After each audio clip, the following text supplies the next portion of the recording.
An opcat is a new opcode, or a new version of a very old opcode, which on a technical level, what it does, it takes two pieces of data within the script interpreter and just puts them together. That's all it does. And it's this very simple, right? You can write this in like 5 lines of code. Super general Swiss Army knife kind of thing that can do, a million different things. It doesn't do any of them necessarily very well or efficiently, but it's a dead simple upgrade.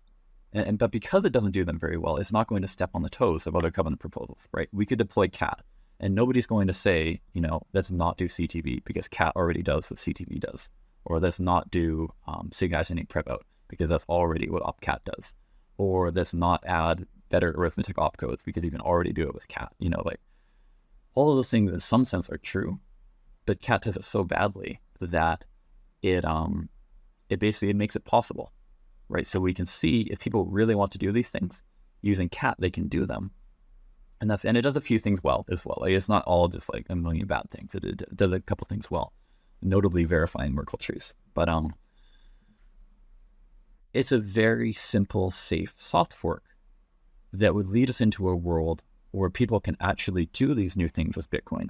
Maybe not as efficiently as they might like, but then we can start getting feedback from users. Then we can say, well, what are people actually doing? What do they want to do so badly that they're willing to do it with cat?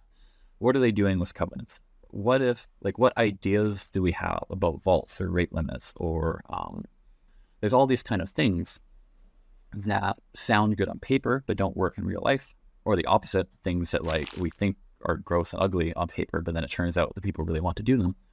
Well, if we have cat there to bring us from impossible to possible, then we can start seeing that and getting feedback and informing our future covenant proposals and stuff like that. I'm harping on this because I did a podcast recently where I was talking about this, and a lot of CTV proponents were kind of upset at me for saying cat's the best and stuff when cat's not the best at any particular thing it does.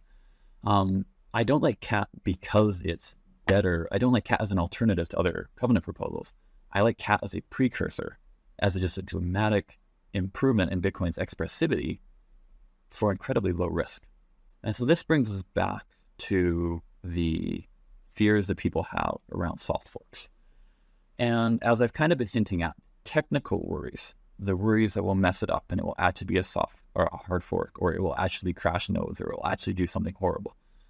Those we've basically eliminated with cat. With cat, we've zeroed into something so small and so simple that there's really no technical concerns. And the upgrade mechanism is something that we've used in the past, just replacing opcodes with a opcodes that used to do nothing with an opcode that now does something. We've done that in the past to introduce relative block times into Bitcoin, for example. And Taproot lets us do this in even a more stable way, where we don't have to be as careful in order to do it properly. It's really kind of, we've idiot-proofed certain kinds of soft forks from a technical perspective.